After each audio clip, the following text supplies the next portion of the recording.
Es noticia la Organización de las Naciones Unidas, que da la espalda a Estados Unidos tras su decisión de reconocer a Jerusalén como capital de Israel. La Asamblea General de la ONU aprobó una resolución de condena contra Washington por esta causa. Tanto la Casa Blanca como el gobierno israelí han rechazado la postura asumida por Naciones Unidas. Alejandro Rincón tiene la información. Alejandro, buena tarde.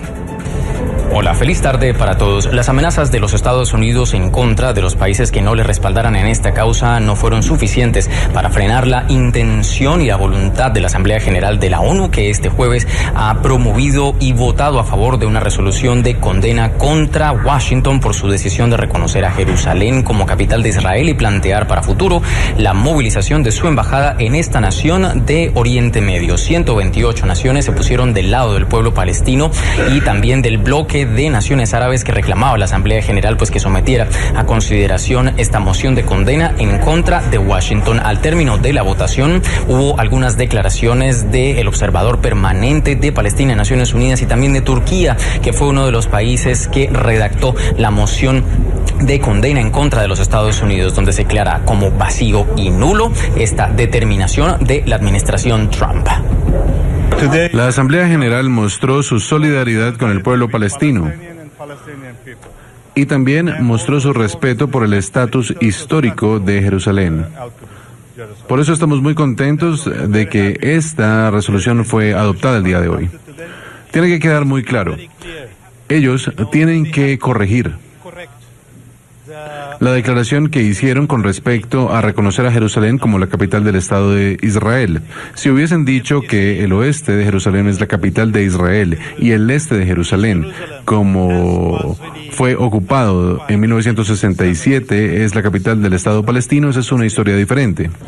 Par de datos interesantes alrededor de esta votación que ha tenido lugar en Naciones Unidas este jueves. Un conjunto de importantes aliados de los Estados Unidos decidieron abstenerse de votar. Estamos hablando del caso de Canadá, Colombia y México. También hubo otros países que votaron a favor de esta resolución de condena y estamos hablando del caso de Bolivia, Venezuela y Uruguay.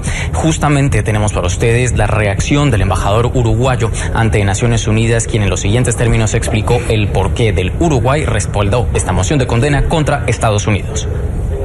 Para el Uruguay, el Estatuto de Jerusalén, desde la resolución del año 47, es una cuestión especial, aparte de la cuestión de los dos estados, que debe ser resuelta en negociaciones. Nosotros, como Uruguay, votamos a favor. En el Consejo hicimos los mismos comentarios que hicimos acá. Esto es, no tuvimos oportunidad de participar en la negociación del texto. Fue un texto que se presentó como tema, tómalo o déjalo. Es toda la información que tenemos para ustedes por ahora. Continúen con más en la tarde. Gracias, Alejandro Rincón, por la información. Y la diplomacia de Trump no dio sus frutos. La amenaza del presidente de retener fondos a países que votaran en la ONU, en la Asamblea General, contra la decisión de Trump de reconocer a Jerusalén como capital de Israel, fracasó. Y Cuba ya tiene fecha para el cambio de gobierno. Raúl Castro seguirá en el poder hasta abril de 2018. Y ahora, por supuesto, que nos vamos directo a las noticias. Y allí se dio el rechazo. El Consejo de Seguridad de la ONU ya había rechazado, el Consejo Permanente había rechazado una resolución similar porque Estados Unidos objetó. Pero a pesar de las amenazas del presidente y de la embajadora Nikki Haley, la respuesta fue abrumadora. Isabel, en el informe de María Santana. La Asamblea General de la ONU aprobó de forma abrumadora una resolución que condena e invalida la decisión del presidente de Estados Unidos, Donald Trump, de reconocer a Jerusalén como la capital de Israel.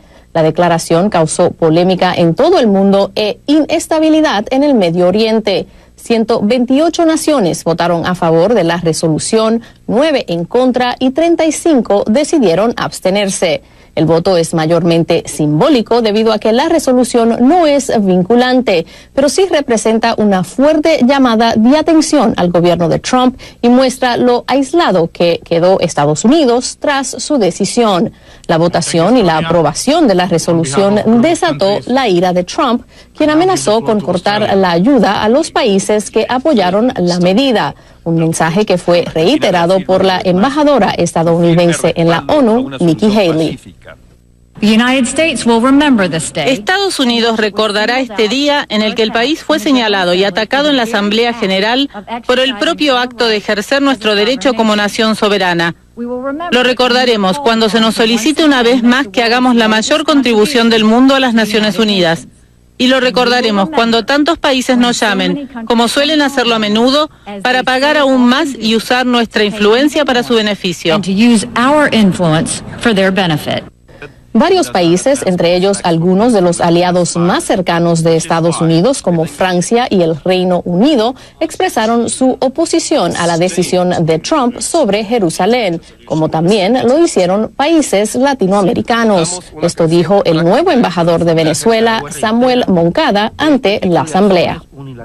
El movimiento reafirma su histórico apoyo y solidaridad con la justa causa palestina y su firme compromiso para continuar respaldando al heroico pueblo palestino en su afán por lograr sus derechos inalienables y sus legítimas aspiraciones nacionales, incluyendo su derecho a la autodeterminación, a la libertad y a la independencia en su Estado independiente de Palestina, con Jerusalén Oriental como su capital. Desde Israel, el primer ministro israelí Benjamin Netanyahu rechazó el resultado de la votación en la ONU. Los miembros de la delegación del gobierno autónomo palestino calificaron las amenazas de Trump de chantaje y extorsión. Trump ha sido un duro crítico de las Naciones Unidas. Repetidamente se queja de que Washington hace la mayor contribución al organismo, pero que recibe poco a cambio, y en varias ocasiones amenazó con recortar esos fondos. Estados Unidos contribuye el 22% del presupuesto de la organización, le sigue Japón, que aporta poco menos del 10%. Aún no está claro qué medidas tomará Trump para responder a los países que votaron a favor de la resolución o si retirará los fondos que Estados Unidos destina a la ONU.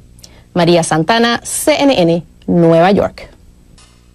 The United States will remember this day in which it was singled out for attack in the General Assembly for the very act of exercising our right as a sovereign nation. ¿Y qué tanto caló el mensaje de la Casa Blanca del presidente Trump, la amenaza de la embajadora Haley? Veamos cómo fue el voto en la región, en América Latina. Este mapa nos permite explicarles quiénes votaron cómo. ¿Qué países le hicieron caso a Washington y al presidente Trump? Honduras y Guatemala votaron en contra de la resolución. ¿Quiénes ignoraron la amenaza del presidente Trump? Perú, Uruguay, Venezuela, Brasil, Bolivia, Chile, Cuba, Costa Rica y Ecuador. ¿Quiénes se quedaron en el medio? No votaron ni a favor ni en contra, se abstuvieron. En ese grupo están Argentina, Colombia, República Dominicana, Haití, México, Paraguay y Panamá. Y 2 países más no votaron. Esos países fueron Nicaragua y El Salvador. Pero entre los países que más fondos reciben de asistencia de Estados Unidos, entre ellos, por ejemplo, Egipto, Pakistán, Jordania, pues esos países votaron a favor de la resolución. Y el presidente turco rechazó, dijo que Donald Trump estuviera tratando de comprar un voto democrático, dijo, con sus amenazas. Hablemos ahora del gobierno de Estados Unidos. La Cámara de Representantes aprobó su versión de una medida que garantiza de manera temporal los fondos para la operación del gobierno a partir del 22 de diciembre, es decir, del sábado. El voto final fue de 231 a 188. Algunos demócratas se unieron a los republicanos. Ahora el proyecto pasa al Senado. Isabel Morales nos cuenta cómo transcurrió la jornada que aún no termina. Sigue la celebración de los republicanos por su reforma fiscal. Reforma que el presidente Trump insiste es un regalo navideño para la clase media, algo que algunas empresas parecen haber hecho realidad, a pesar de estudios como el de la Oficina de Presupuesto del Congreso, entidad no partidista de análisis legislativo, que confirma que los beneficios serán mayores para las corporaciones y los más adinerados. Pero las empresas de telecomunicaciones como Comcast y AT&T, compañía que está en proceso de compra de Time Warner, casa matriz de CNN, prometieron dar a sus empleados $1,000 de bono este diciembre por la reducción de 35% a 21% de la tasa corporativa, mientras que el banco Wells Fargo aumentará el salario mínimo de sus empleados hasta $15 la hora.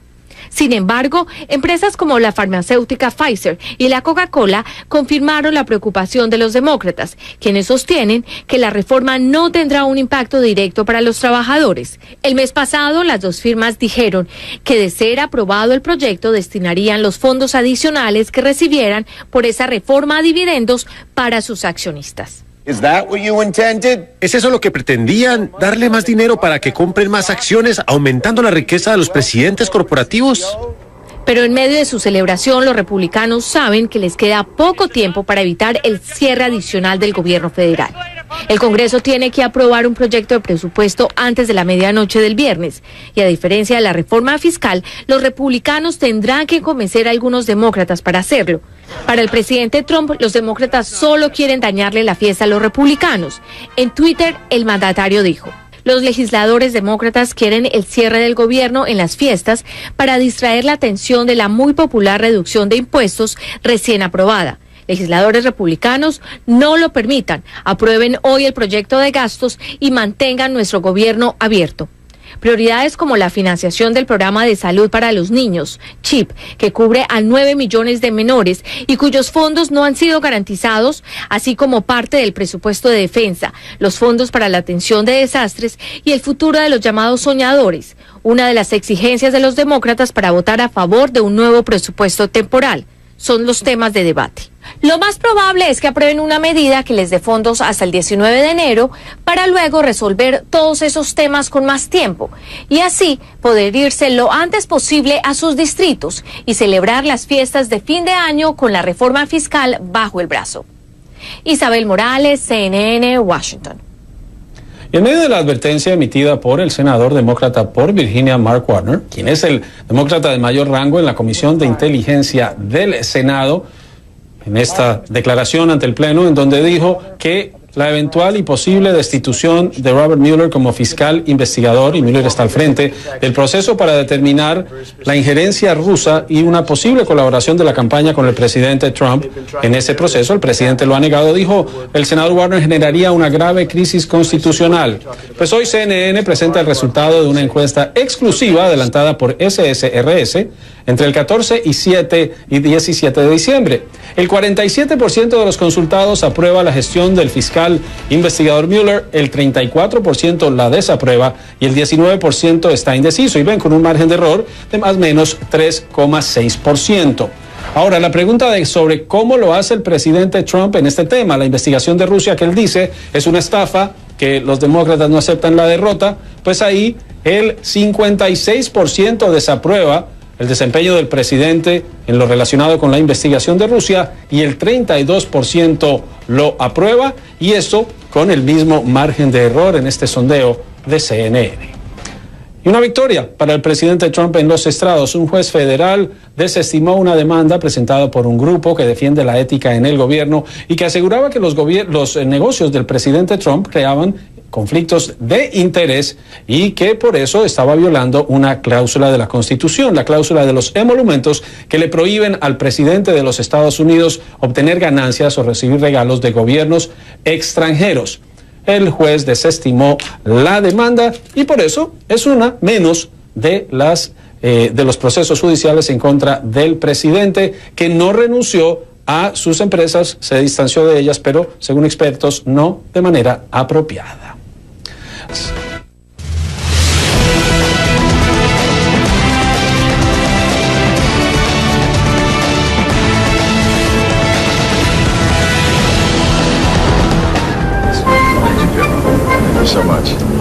Y estas son imágenes del vicepresidente Pence en la base aérea de Bagram en Afganistán, una visita sorpresiva del vicepresidente.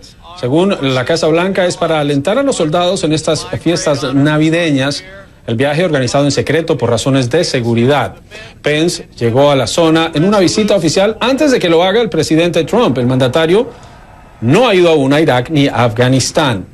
Pence tenía pendiente una gira por Medio Oriente, pero se quedó en Washington por el voto de la reforma fiscal que él presidió y también porque las reuniones programadas en Medio Oriente habían generado la suspensión de reuniones con líderes que no vieron con buenos ojos la decisión del presidente Trump de reconocer a Jerusalén como su capital, la capital de Israel.